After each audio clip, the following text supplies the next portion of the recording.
regresamos de nuevo con el show. En esta ocasión, pues yo estaré tratando de hacer algunas traducciones sobre la entrevista que vamos a hacer al candidato Marvin Jeffco, que está esperándonos.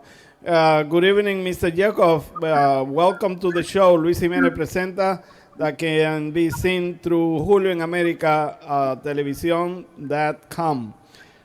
Thank you for coming to the show. Good evening, Louis, and thank you for inviting me. Please call me Marvin. I hope we're going to be friends. Okay, definitely. The show is open to everybody who want to come anytime. What I'm telling the audience, Marvin is running as a New York City Council for District 26. This time there's no incumbent there, right? It's open. Correct. Because Jimmy. That's correct. It's open seat. The term for Jimmy came, right? Jimmy Van Bremen's term is expired. And my opponent is going around telling everybody that she's the next city council candidate. But we do have a general election on November 2nd. Right. Okay. The district is covered Sunnyside, Long Island City, Woodside, and Astoria. Correct. Right? And Dutch Kills. Oh, okay. And I understand that this most of the people they're Hispanic, I believe, right? There's a large Hispanic population from all over the world. Spain, South America, Central America.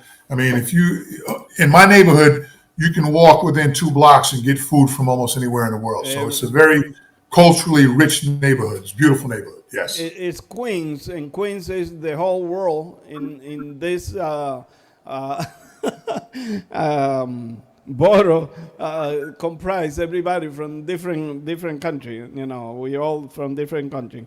Marvin, I would like to ask you, can you tell the audience of this show, Luis Jimenez, why are you running for city council? I believe this is the second time you run for the same district, right? Absolutely. It's the second time I ran. I ran for state senate before that. And I'm running because, I want to give my kids the American dream that my parents left for me. I want to preserve our republic. And I'm tired of people with no frame of reference about how anything in life works, running my life and telling me what to do. They make all these rules and ordinances that don't work, and they carve out special privileges for special interests, and they really take away from what America is. People from all over the world, they come here, they work hard, they excel. My biological father came from Portugal, and he did his thing. And that's what it's really all about. It's about the freedom to reach your maximum capacity, and they limit us because they don't know any better. Mm-hmm. You're running on the Republican Party, right? I'm on a Republican and conservative line, yes. Okay. How can you get, I know that the district has like 22.7% of registered voters who are not registered to a party. Are you working on those, or also you believe that the Democratic registered voters will also give you the vote? Absolutely. My issue is not with Democratic voters. I have Democrats in my family, or registered Democrats, I should say. Mm-hmm. My issue is with the socialists that have hijacked the Democratic Party and abused them for over 100 years. If we focus on the issues and we get the turnout, then I win, because I'm right on the issues, and the things that I want to do are good for the people. I'm one man, one of us working for all of us.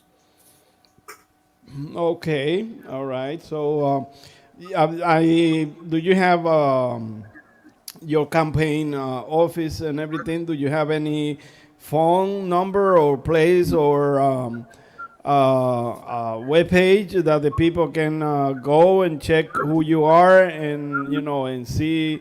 I always say to the people who come to the show, actually to the people who follow my show, and for many, many years, over 20 years already in Queens, that every candidate that I bring to the show, I like them to see what the platform that the candidate has, and they do their own betting. They take their own decision.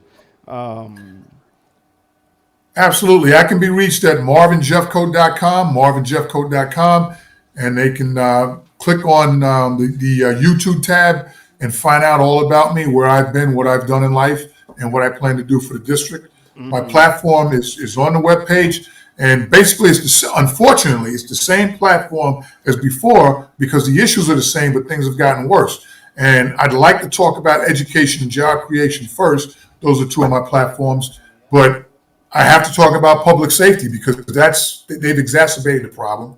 They've created more crime, and there's more homicide, more property crime. A beautiful neighborhood is now less safe than it was when I retired from the Army and moved into the neighborhood.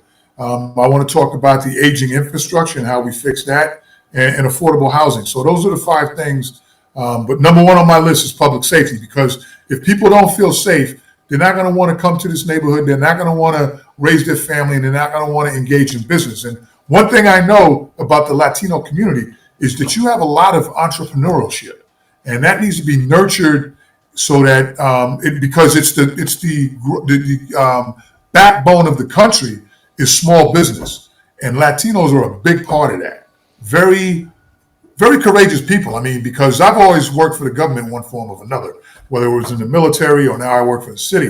But to go out on your own and run a business, that takes a lot of wherewithal. And so my hat's off to them. But they're not gonna want to come to this neighborhood and do that kind of thing if they don't feel safe. So public safety is my number one issue. Correct. What about the the senior citizen of your district? What do you have, or what would be in your platform for them, or if you become elected city council? Well, I want seniors to feel secure and safe in the homes that they have now. I don't want to see them priced out by gentrification and people. There's a movement to stop rent stabilization. So, because what they want to do is they want to confiscate basically the homes that our seniors live in and put up luxury condos and developments that they can make more money out of. So what I want to do is I want to stop that, and I want to grow the tax base so that we can afford the projects for the seniors. I think seniors should feel safe in their retirement years, and they shouldn't have to worry about where their next meal is coming from. So we need to preserve the programs that take care of our seniors. But one of the things that we have to do is, while people are young, is that we have to provide them the education so that they can go out and acquire the well-paying jobs, so that they have a saving, a nest egg, and a retirement, a pension, so that when they become seniors, then they're not going to be in as bad a predicament. So we have to protect the seniors we have now, but we have to look toward the future and make sure we correct the ship of state, and we produce those jobs so that people are able to save and have a pension, so that when they're seniors, they don't have to worry about their safety and security and where their next meal's coming from. What do you have to tell the people or the registered voters who say that, okay, when someone come for the first time running for office, they try to go with the person that they already know? How can you explain to those registered voters that they should bet on some new people to come? Because basically, I believe that the city council, the 51 sitting there, not many Republican in New York City. That's correct. And I think what they need to do is they need to look at their history, all right? And they need to understand that the Democrat Party in America, number one, in 1828, it was founded based on the principles of slavery. And it's evolved into socialism, which is basically a ruling elite class making a living off the backs of others, all right? And that's what this socialist party is, because that's what the Democrat Party has become. It's not the Democrat Party of JFK, where there was a social safety net and things of that nature. They passed laws and they control people through law, and they're not benefiting the people. So I would say to people, read your history and look at your recent history and ask yourself, has what the Democratic Party machine, the socialists, because that's what they are, is what they have done in the last 10, 12 years benefited you personally? And I think you got to answer that no. I mean, we saw the riots this past summer. We've seen them take more and more control under Bill de Blasio. I don't know how people feel about different mandates and things of that nature, but they've taken more and more of our freedoms away, and we get less bang for our buck. I go to the supermarket now, and to get a good cut of steak, it's like $20, whereas 4 or 5 years ago, it might have been $5 or $6.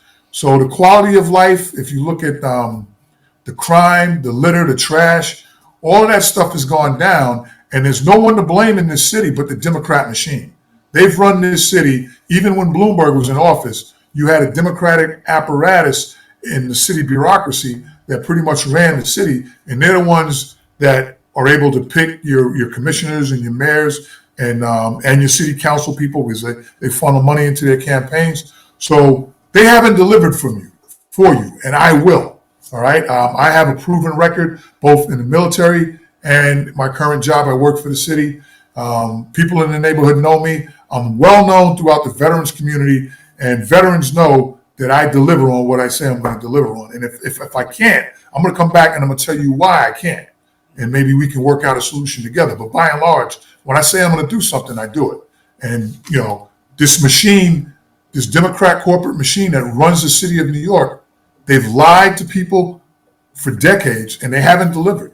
I mean, right. We're lucky that we have a great sanitation department, but we're lucky that the trash can get picked up on time. You go up to Greenpoint Avenue and you see nothing but filth every morning. When I go up there to go to the gym, I mean, that's because of the way Democrats run things. So they're not improving your life, and to continue to vote for the same machine that's oppressing you is insanity. So you're talking about the Democratic elected officials who has done nothing for the community that they should be serving, right?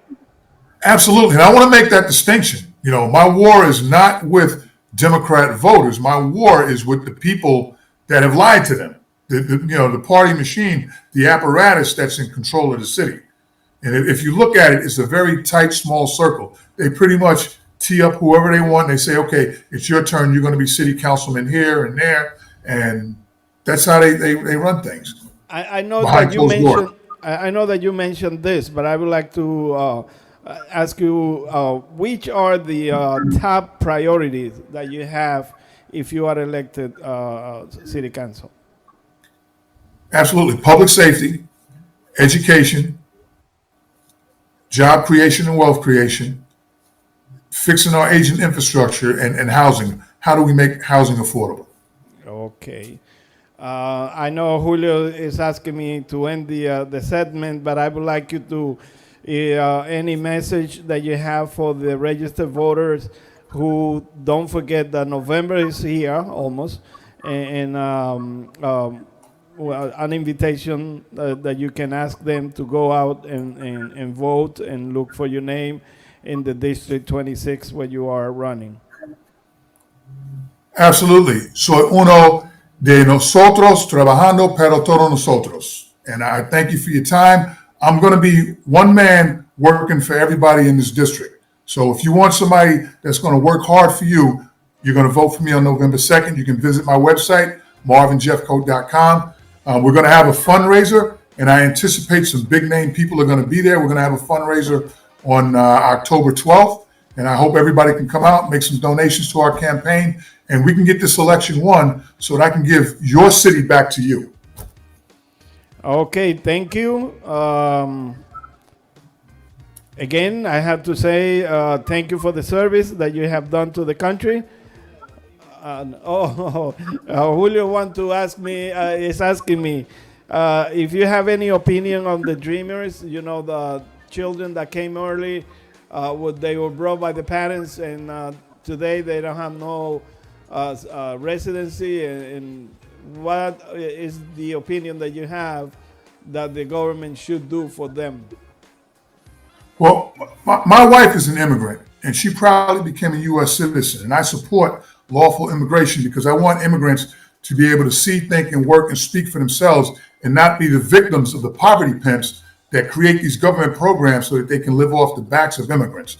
And lawful entry is the best way for immigrants to fully participate in the country and to be considered one of us, equal.